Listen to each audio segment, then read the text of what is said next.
الحمدللہ وکفا وسلام علی عبادہ الذین اصطفى اما بعد فاعوذ باللہ من الشیطان الرجیم بسم اللہ الرحمن الرحیم۔ تمام اہل اسلام سے السلام علیکم ورحمۃ اللہ وبرکاتہ۔ میرے دوستوں، بزرگوں، تمام اہل اسلام، مرد و خواتین، اللہ رب العزت کا ہمارے اوپر بہت بڑا احسان ہے کہ اللہ نے ہمیں رمضان مبارک جیسا عظیم شان مہینہ بابرکت اور رحمت والا مہینہ ہمیں عطا فرمایا۔ اس کے اوپر ہم جتنا بھی اللہ کا شکر ادا کریں اتنا ہی تھوڑا ہے۔ اب میرے دوستو، آج ہم آپ کو رمضان مبارک کے تھوڑے سے فضائل سنائیں گے۔ سب سے پہلے حضرت کعب بن عجرہ رضی اللہ تعالیٰ عنہ کی حدیث جو روایت کرتے ہیں، حضرت کعب بن عجرہ رضی اللہ تعالیٰ عنہ فرماتے ہیں کہ جب ایک دفعہ نبی پاک صلی اللہ علیہ وسلم مسجد نبوی میں تشریف لائے، ہم بھی موجود تھے۔ نبی پاک صلی اللہ علیہ وسلم نے فرمایا کہ ممبر کے قریب ہو جاؤ۔ حضرت کعب بن عجرہ فرماتے ہیں کہ ہم ممبر کے قریب ہو گئے۔ نبی پاک صلی اللہ علیہ وسلم نے پہلی سیڑھی پر جب قدم رکھا تو آپ نے فرمایا آمین۔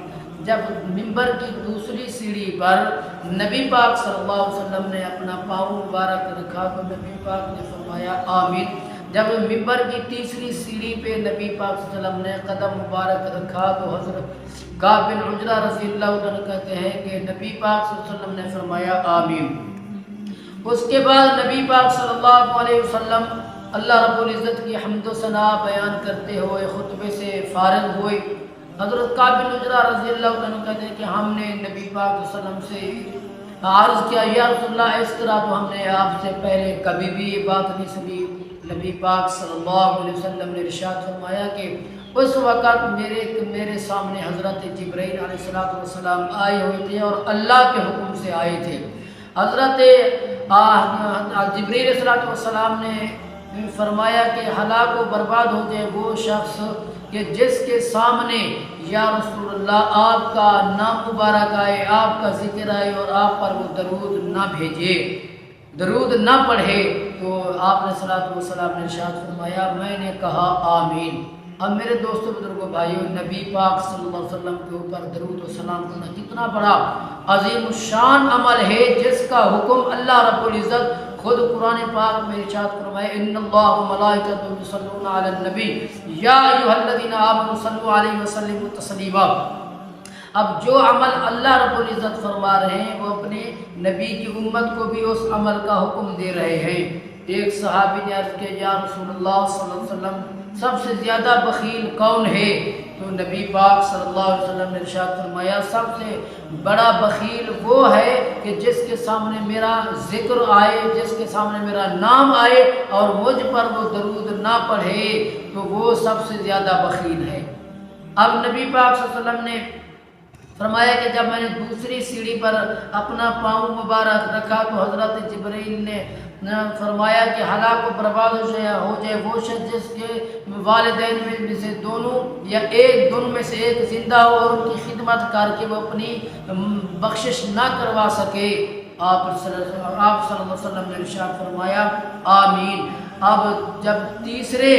اب یہاں پر تھوڑا توجہ درکار ہے۔ کتنے نوجوان ہیں جو اپنے والدین کا احترام نہیں کرتے، والدین کی عزت نہیں کرتے، والدین کی خدمت نہیں کرتے۔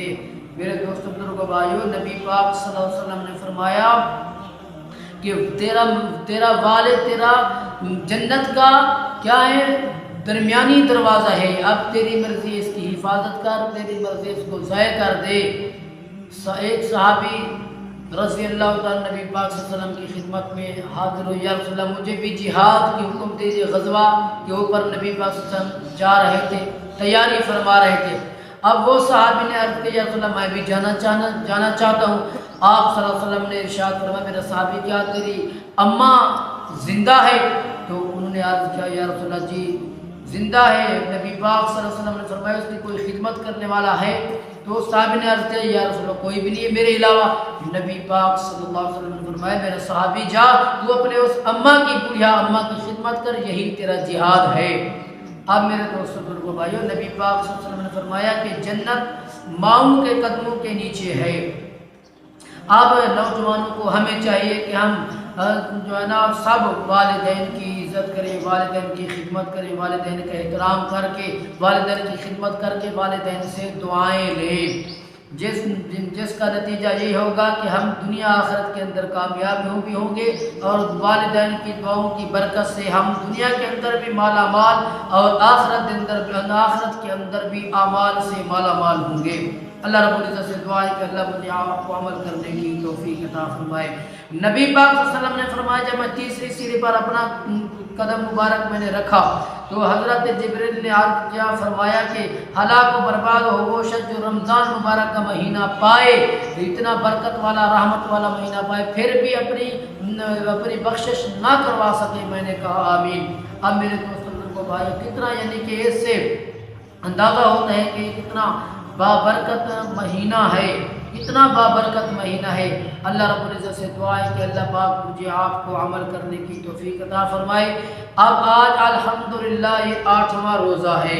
اللہ رب العزت سے دعا ہے کہ اللہ رب العزت جو ہم سے جو بھی اگر روزے چھوٹ گئے ہیں روزے رکھنے کی توفیق عطا فرمائیں، ذکر اذکار سے قرآن پاک کی تلاوت سے غفلت میں وقت گزرا یا ہم نے تراویح سے غفلت برتی ہے تو اللہ رب العزت سے دعا ہے کہ اللہ پاک مجھے ہم آپ کو عمل کرنے کی توفیق عطا فرمائے۔